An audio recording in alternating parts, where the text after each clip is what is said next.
नमस्कार। श्रीमद् भागवत गीता चतुर्थ अध्याय ज्ञान योग श्लोक 8। परित्राणाय साधूनां विनाशाय च दुष्कृतां धर्म संस्थापनार्थाय संभवामि जुगे जुगे। অনুবাদ, সাধুদের পরিত্রাণ এবং দুষ্কৃতকারীদের বিনাশ করার জন্য এবং ধর্ম সংস্থাপনের জন্য আমি যুগে যুগে অবতীর্ণ হই। ভগবদ্গীতা অনুসারে কৃষ্ণ ভাবনাময় মানুষই কেবল সাধু। কোনো মানুষকে আপাত দৃষ্টিতে অধার্মিক বলে মনে হলেও তার অন্তরে তিনি যদি সম্পূর্ণভাবে কৃষ্ণ ভাবনাময় হন, তাকে সাধু বলেই বুঝতে হবে। আর যারা কৃষ্ণ ভাবনাকে গ্রাহ্য করে না, তারাই দুষ্কৃতাম পদবাচ্য। এই সমস্ত অসাধু বা দুষ্কৃতকারীরা লৌকিক বিদ্যায় অলঙ্কৃত হলেও তাদের মূঢ় ও নরাধাম বলা হয়। কিন্তু যিনি সর্বতভাবে ভগবত ভক্তিতে নিয়োজিত, তিনি শিক্ষিত ও সুসভ্য না হলেও তাকে সাধু বলে বুঝতে হবে।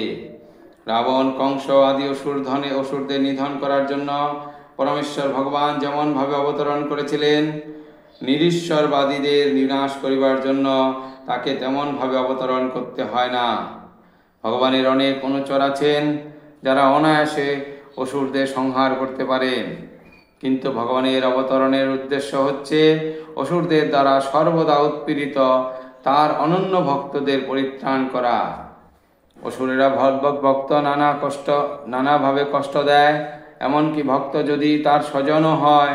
যদিও প্রহ্লাদ মহারাজ নিজে ছিলেন হিরণ্যকশিপুর পুত্র, কিন্তু তা সত্ত্বেও তিনি তার পিতার দ্বারা নির্যাতিত হয়েছিলেন। যদিও শ্রীকৃষ্ণের মাতা দেবকী ছিলেন কংসের ভগিনী, কিন্তু তা সত্ত্বেও কংস তাকে এবং তার প্রতি বসুদেবকে নানাভাবে নির্যাতিত করেছিল, কারণ সে জানতে পেরেছিল যে শ্রীকৃষ্ণ তাদের সন্তান রূপে আবির্ভূত হবেন। সুতরাং কংসকে নিধান করার থেকেও ভগবান শ্রীকৃষ্ণের অবতরণের মুখ্য উদ্দেশ্য ছিল দেবকীকে উদ্ধার করা। কিন্তু দুটি কার্যই একসঙ্গে সাধিত হয়েছিল। তাই এখানে বলা হয়েছে যে সাধুদের পরিত্রাণ এবং আসুরিক দুষ্কৃতীদের বিনাশ করবার জন্য ভগবান বিভিন্ন রূপে অবতার রূপে প্রকটিত হন। শ্রীল কৃষ্ণদাস কবিরাজ রচিত শ্রী চৈতন্য চরিতামৃত গ্রন্থে নিম্নলিখিত শ্লোকগুলির মাধ্যমে ভগবানের অবতরণের মূল তত্ত্ব সংক্ষেপে বর্ণিত হয়েছে। সৃষ্টি হেতু যেই মূর্তি প্রপঞ্চে অবতরে, সেই ঈশ্বর মূর্তি অবতার নাম ধরে। মায়াতীত পরব্যময়ে সবার অবস্থান, বিশ্বে অবতরী ধরে অবতর ধাম নাম। ভগবত ধাম থেকে এই জড়জগতে প্রকট হবার ফলে ঈশ্বর মূর্তি অবতার নাম ধরেন। এই অবতারেরা সকলে চিন্ময় জগতে অবস্থান করেন। প্রকৃত জগতে অবতরণ করার জন্য তাদের অবতার বলা হয়। ভগবানের অনেক রকম অবতার আছেন, যেমন পুরুষ অবতার, গুণাবতার, লীলাবতার, সহস্রাবতার, মন্বন্তাবতার, যুগাবতার।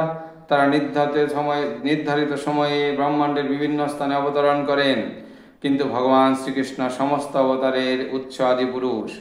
ভগবান শ্রীকৃষ্ণ অবতরণ করেন তখন তার শুদ্ধ ভক্তদের প্রতি আর আরতি হরণ করবার জন্য, যারা যারা শাশ্বত সনাতন বৃন্দাবন লীলায় তাকে দর্শন করার জন্য উদ্গ্রীব হয়ে থাকেন। তাই শ্রীকৃষ্ণের অবতরণের মুখ্য উদ্দেশ্য তাই কৃষ্ণ ভক্তদের পরিতুষ্ট করা। ভগবান এখানে বলেছেন তিনি যুগে যুগে অবতীর্ণ হন। এর থেকে বোঝা যায় যে তিনি কলিযুগে অবতরণ করেন।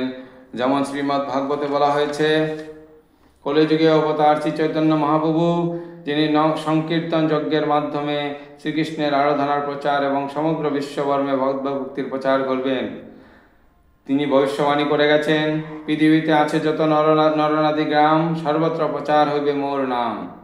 শ্রী চৈতন্য মহাপ্রভুরূপে ভগবান শ্রীকৃষ্ণের অবতরণের কথা উপনিষদ, মহাভারত এবং শ্রীমদ্ ভাগবত আদি শাস্ত্রের গুরুত্বপূর্ণ অংশে গুপ্তভাবে উল্লেখ করা আছে, কিন্তু প্রত্যক্ষভাবে উল্লেখ করা হয়নি। শ্রীকৃষ্ণের ভক্তেরা শ্রী চৈতন্য মহাপ্রভু প্রবর্তিত সংকীর্তন যজ্ঞের প্রতি গভীরভাবে আকৃষ্ট হন। ভগবানের এই অবতার দুষ্কৃতকারীদের সংহার করেন না, বরং তিনি তার অহেতুকী কৃপার প্রভাবে তাদের উদ্ধার করেন। ধন্যবাদ। সমাপ্ত।